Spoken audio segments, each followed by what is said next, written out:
Kick in the Eye, a 1981 classic from Bauhaus on Revenge of the 80s Radio. Two of the band's founding members, Daniel Ash and Kevin Haskins, would later form Tones on Tail and Love and Rockets. Today, their latest project is Poptone. They're on tour with it. Welcome to the show, Daniel and Kevin. Hi there. This is Daniel, and that is Kevin.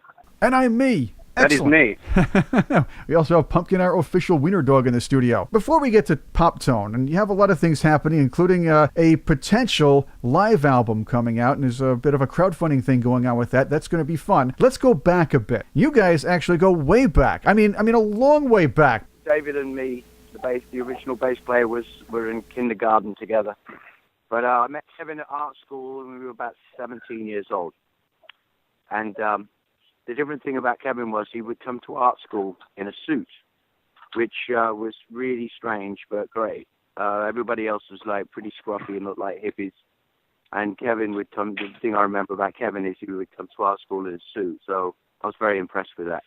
Very stylish. You need to suit up. That's the most important thing. Looking good wherever you are. This is true. Well, it's very true. Kevin. So you both get together with Peter Murphy and of course David J. to form Bauhaus. Yeah, that would have been like about 5 years after we all sort of went in separate ways after art school. 5 years after art school, which would have been sort of like 17 to 20, 21, and then the whole Bauhaus thing started up because Peter and myself were friends from school from like 12 years old to 16. That's what it is in England.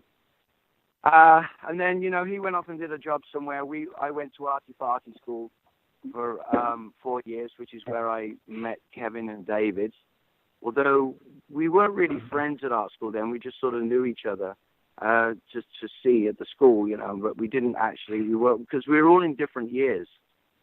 It was staggered. I think David went there first, and then I went a year later, and then Kevin went a year after that. So, because we weren't in the same classes, people didn't tend to mix from different years at art school, especially if you were English, something that you didn't do. We were like. So you all went to art school? Yeah, Peter didn't. No, Peter went straight from school into a what do you call it? A normal job. In a printing, which was, then we delayed that process. I've delayed it for about 35 years, having a normal job, whatever it's called. I hope never to have one either. 4 or 5 years later, we got back. I remember ringing up Pete, because I've been in bands with Kevin and David called Power. One of them was a power pop band called The Craze. Another one was called Jack Plug and the Sockets, and they weren't very good, to be honest. But it was sort of, you're sort of finding your feet, and you just.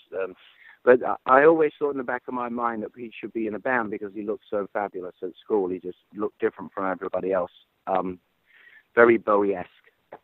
So out of the blue, I just remember calling him up, and I just. No, actually, I didn't call him up. I just got in my car, my 50-pound car. It was like this old Ford Cortina Mark II. I didn't know if I could make it 10 miles down the road in this thing. But anyway, I just jumped in the car spontaneously one day. It was weird. It was after one of these other bands had just broken up. And I drove to Wellingborough, which is a little town 10 miles outside of Northampton. And I knew he was at work, so I just parked outside his house, waited in the car, and then lo and behold, I saw him come back from work with a friend of his. They were both on a couple of motorcycles, the Suzuki 250s. So Pete actually used to ride bikes back then. Anyway, so he's with his friend Nod, a guy called Nod. So I just said hello and stuff, and I had this demo tape in the car from, I think it was either Jack Plug and the Sockets or The Craze. It's like an EP just on a cassette. A little mobile cassette thing. Anyway, so we're sitting in the car, and I'm sitting in the front. Those two are sitting in the back. I say, hey, check this out. This is what we just recorded last week, before the band broke up. And he was very, very impressed. I mean, I was impressed with the whole thing. The fact that we'd got this music on tape, and it was a decent quality instead of, just recording something in your bedroom. So I was sort of showing off, saying, look what we've done, this. Because it was good quality sound. It was recorded at Beck Studios, where we recorded a lot of stuff. And then I said, look, do you want to be in a band, Pete? And he just, before almost towards the end of that sentence, he said yes. It was like, it was so, you kidding me, you know, is the Pope a Catholic and the bears shit in the woods? Yes, absolutely wanted to be in a band. And that was, you know, a couple of weeks later, I got this mobile classroom where I managed to, it was out in the, I don't know, in the industrial area of Northampton where they have one of the colleges there, teachers training college. So I managed to rent a room for a few hours, and it was just like feeding myself with this little amplifier, one little $25 mic and a guitar, and luckily an echo unit as well. So I just put the echo on full tilt, went through this little 20-watt amplifier with the guitar and the vocals, and we started to, we were actually writing songs right there. It was instant, and he was singing just words out of the Sun newspaper, which is the equivalent of the National Enquirer in the States. So he just started, I played this reggae riff. It turned into a song called Harry, which was about Debbie Harry. We started playing this riff, and he would straight away started singing perfectly words out of the Sun newspaper. And it took about 15, 20 seconds, and I knew, oh my, this is it. Got it. This is the guy. We're going to go places. And, you know, the rest is history. So I think I've told that story about 75 times. You did create a unique sound, obviously, and you became the de facto faces of what became known as the goth music genre. And I know it's hard to put a label on something, but the Bauhaus sound was different. It was something where you just had to put it in its own category. How did you come up with it? Personally, I always had a thing where if it sounded like something else, react against that. If it sounds like this, oh no, we've already heard that. I was pretty obsessed with making whatever we were going to make, that it stood out, that it sounded different, you know. But there was a huge David Bowie influence with us. The whole glam rock thing was a huge influence, and also punk had just come, and you know, in '76.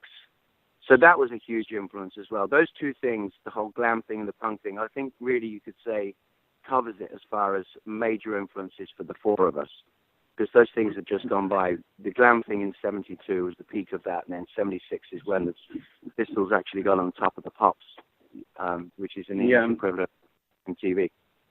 So that was it. Boom, there were the main influences. The punk element gave us the confidence to even have a go, and the glam rock element was something where when you saw things like Bowie doing Starman on top of the Pops, it was so otherworldly. And I know for Peter and myself especially, it was where we wanted to be. We wanted to live in that world.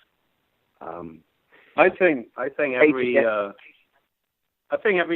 post-punk band, if you ask, you know, the Banshees or the Cure or Echo and the Bunnymen or Teardrop Explodes, Psychedelic Furs, etc., Joy Division, like, I think everybody in those bands witnessed Bowie doing Starman and Top of the Pops, and I think that was a turning point in all our lives. It was such a pivotal moment that it was just so powerful. And I think every one of us, and other people that didn't, you know, become famous maybe, but it was just so powerful that I feel we all were going, oh my God, this is what I want to be. This is what I want to do. This is amazing. How timeless did Bauhaus music become? You influenced a heck of a lot of artists and styles through the next few decades, but even today, you have a lot of young fans, and even the goth kids from South Park are fans, noting Henrietta's Bauhaus poster in the bedroom. No, I haven't seen that. A lot of, like, you know, my daughters are 25, 30 years old, and I go to some of the shows they go to and check things out, and you know, I call them kids, but I guess they're getting a bit older now. But just over the past few years, you know, a lot of them would talk about Terms and Tail, and we're getting that now on our social media. Like, there's a hell of a lot of interest in that music, and I mean, it's just really by accident that you know, constitutes about 75% of our set. I think that's because you know, Daniel and I were involved in writing all that material, and Daniel, you know, sang on all that material. So I think that's why there's so much of it in that set. But it's wonderful because there's so much interest in that music for people who are our age. A lot of them didn't get to see us perform that live back in the day because we only did a handful of shows.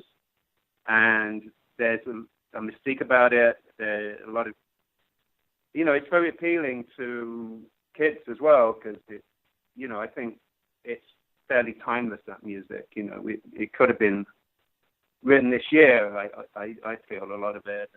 So that's what we're finding. Also, there's the fact I've actually played the other material from the other band many times. There's been a few reunions of both Bauhaus and Love and Rickets, and something that was pointed out to me a while back is you should do a Tones on Tail tour because people have never seen that live. As Kevin said, there was only a handful of gigs in the US and a handful in the UK. And it seems to be perfect timing now. It just feels right. All this stuff goes on feel at the end of the day because we often get asked, well, how did you work this out and how did you plan that? You don't. With music, like I think with any art form, when it's really happening, you are not really much a part of it. It's something that comes through you. And if you just let that come through you and don't let the intellect, I think, which is a killer with art, if you let the intellect take over, it's going to stump you and limit you. When you let that go and just the pure stuff comes through, that goes through to things like working out a set list, to the conception of a track. You find that when you're not really over concentrating and you're not that bothered about it, that the real juicy good stuff comes out. I'm talking about instinct instead of intellect. That's what I'm talking about. And somebody that I think is a real good example of that, top of the list, is Iggy Pop. And I recognize that because it's pure, it's like automatic writing. And I've seen interviews where Bowie would talk about he couldn't believe how he could get these lyrics together where they'd have some music set out and Iggy would just get in front of the mic and just start talking and they'd singing and they would get, probably 75-80% of what would come out, they would actually finish up music. Now, that's incredible. In fact, it's very similar to rapping. I think it's a pretty much identical process, but it's this free.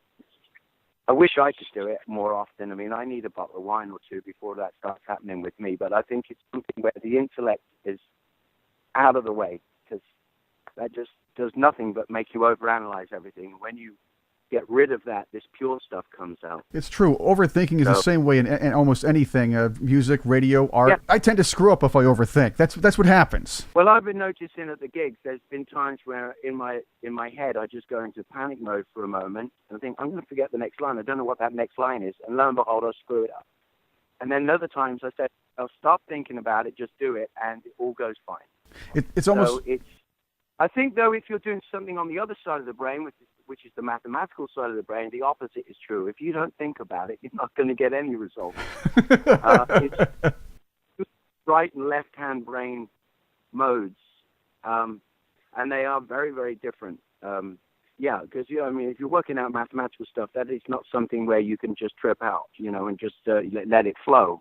Maybe on top. We'll have to talk about that one. Daniel Ash and Kevin Haskins are with me on Revenge of the 80s Radio. Their new project is Poptone. We're going to talk about that straight ahead, right here on Revenge of the 80s Radio. No new tale to tell from Love and Rockets on Revenge of the 80s Radio. Daniel Ash and Kevin Haskins of Love and Rockets, Bauhaus, Tones on Tail, other projects, and their newest one, Poptone. Both with me right here on the show. You formed the other two bands. Your later projects, Tones on Tail and Love and Rockets, seem to infuse some of your classic sound, the Bauhaus sound, while merging into a couple of different genres, again creating something rather new. What were the concepts behind those two bands? Well, the idea with Tones on Tail, it was a break actually from Bauhaus. Where, with time off, there was Glenn Campling, who's the original bass player, and me, and a few other people all lived in the same apartment in the UK. Well, we don't call them apartments, we're in the same flat. There's 4 of us living there, and I noticed, Glenn started picking up the bass, and I noticed, I said, hold on a minute, that sounds amazing, what are you doing there? That's like the short of it anyway, the short version of the story. And I don't know, it was after a couple of weeks, we had this little $50 drum machine, 50-pound drum machine. It was like the size of a packet of cigarettes, just a little bit bigger than a packet of ciggies. And it just did the boom, boom thing. So it was good enough just to get a rhythm going for him to work out those killer bass lines. Then I would add lyrics and stuff and guitar bits on top. And that went on. We recorded a couple of, a few EPs and stuff, and then Bauhaus actually had finished. We sort of split up in '83.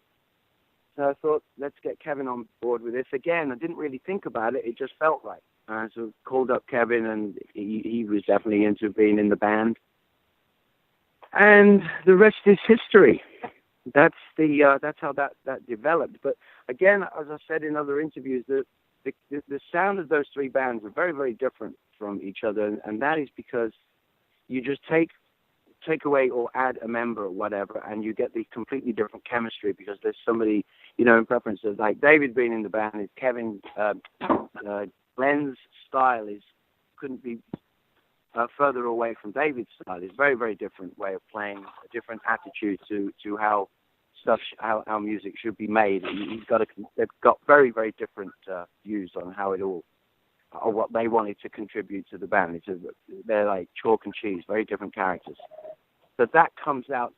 That's why Tones was so different from Bauhaus, which again was different to Love and Rockets, because obviously with Love and Rockets, Peter wasn't in the band, so their dynamic changes once again. And with all of this stuff, it isn't something that you go, oh, well, okay, this is Tones now. It can't sound like Bauhaus. It will not sound like it because there's another person in the band. It's, again, a natural flow of things. So I've said my turn now, Kevin. And then there were the Bubble Men. Yeah, yes. The Bubble, that comes from a little doodle that started out. The first Bubble Man is on Mars, the cover of Mars. You just see him there, peeping over the shoulder of the main character and that doodle that's on Mars. There's a Bubble Man just peeping over the shoulder there, a little black Bubble Man. Yeah, the faces, all those four faces that are on Mars just came from a doodle. There was about, I don't know, a quarter of the size of the one that you see on the album cover. Interestingly, Daniel, you have said in the past that you've often tried to, and I'm paraphrasing this a bit, play the guitar as if it didn't sound like a guitar, and you're not much of a guitar solo guy either. No, not at all, no. I mean, it's probably because I can't play proper solos, but in all honesty, I like solos that are with one or two notes. Like Mick Ronson, he would not do that shredding thing so much as just howl on one or two notes, which for me said so much more than that shredding business, which I have no interest in at all. As I said yesterday, though, unless it's Jimi Hendrix, that guy could shred in a really good way.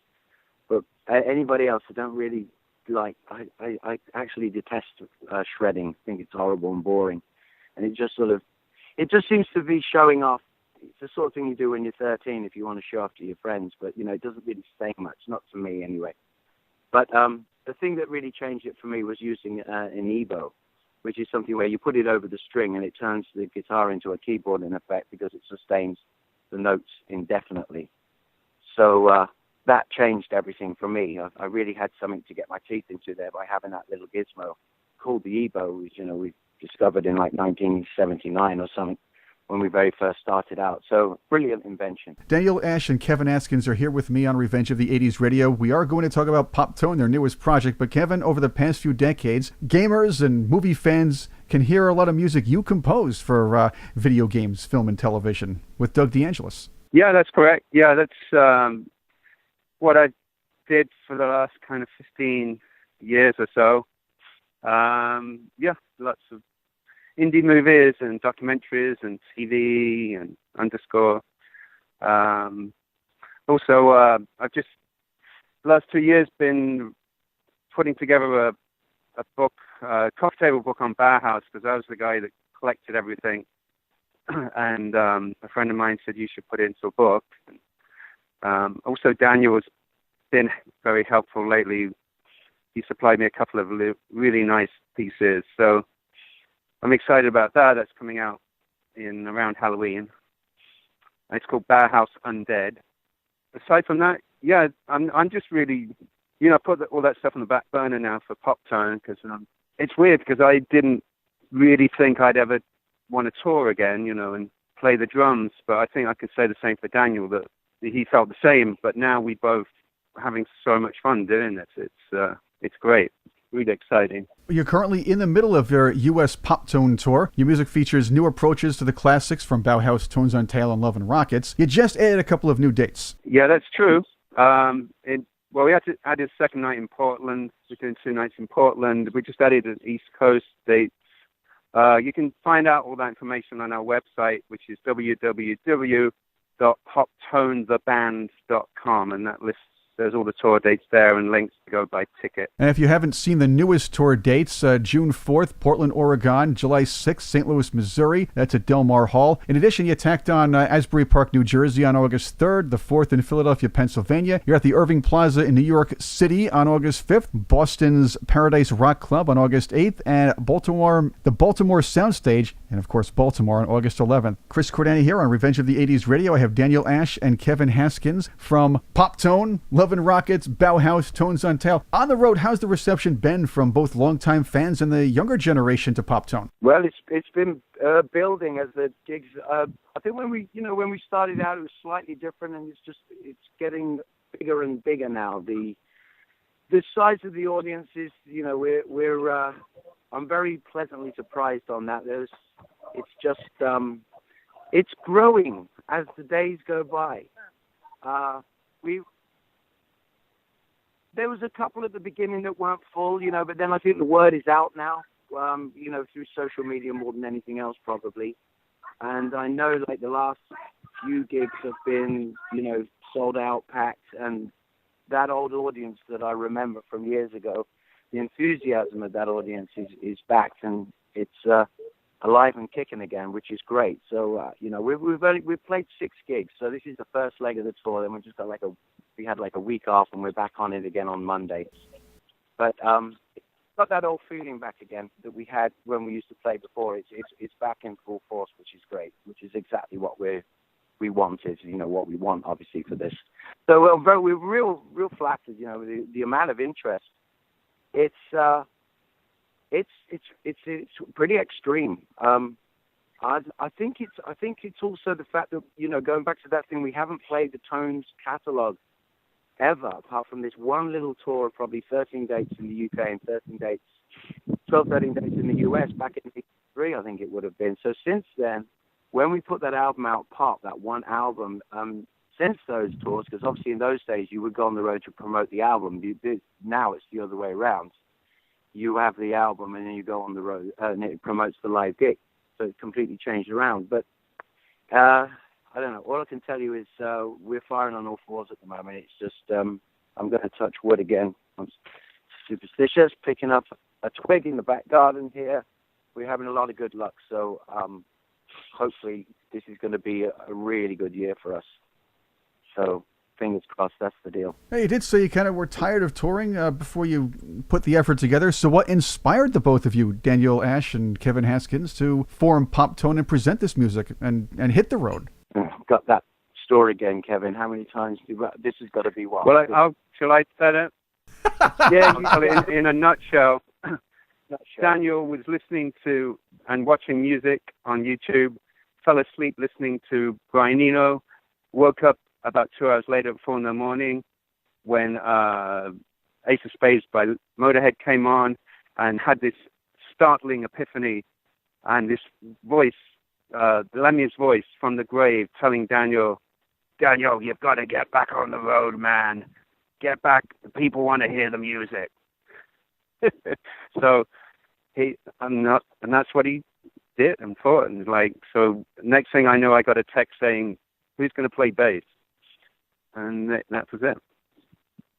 You have a bassist? And then when Kevin said, when I said, who's going to play bass, the thing was, he said, well, my daughter Diva can play bass. And as soon as he said that sentence to me on the phone, I had this lift inside of me like, wow, well, that's too good to be true. If she could pull it off, that would be absolutely perfect, because that would be, to me, like a 21st century version of Tones on Tail.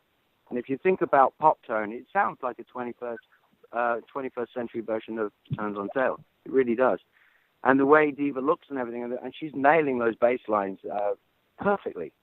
I was checking out the live gig that we recorded in LA over 2 nights, and we were soloing the bass, and it's almost like she was playing in the studio 95% of the time. It's rock solid. Very impressed. So anyway, that's a dream come true for me, to have the chemistry of us 3 up there. It's sort of perfect. It really is couldn't be better. Sonically and visually, I love it. Really excited about that. So everything's, again, falling into place at the moment. Fingers crossed, onwards and upwards. You're on tour as Poptone, and now you're working on a potential live album with a crowdfunding effort. Can you tell us about that? Well, it's all been recorded. It was over 2 nights in LA. We did two semi-private gigs. Just 250 people per night at a place called Swing House, which is a rehearsal place in Los Angeles. So, as I said, they have all the gear there to record it live. So we've captured it all on digital tape, if you like. And then midsummer, having a break, we're gonna mix it and then put it out. Probably. So we're raising funds to pay for mixing it and mastering it, and I think we're going to release it, or it's going to be sent out to the pledges in October time, I believe. And there's other goodies like posters and what else is there? Oh, signed laminates, personal laminates from each member of the band. Shirts. Oh, there's an exclusive Poptone shirt that's just only going to be available, and it's on I guess it's pledge.com, is it? I imagine that's what it's called. You're asking. Yeah, you just enter in Poptone and you'll find it. And you can find out more on Daniel's website, danielashmusic.com. Poptone has a Facebook page. They'll keep you all up to date on how you can be part of this upcoming live album and check out the tour. Daniel, Ash, and Kevin Haskins, thank you very much for joining us on Revenge of the 80s Radio. No problem. Thank you very much for the plug. Poptone is the new project, but let's play a Tones on Tail classic, Movement of Fear, on Revenge of the 80s Radio.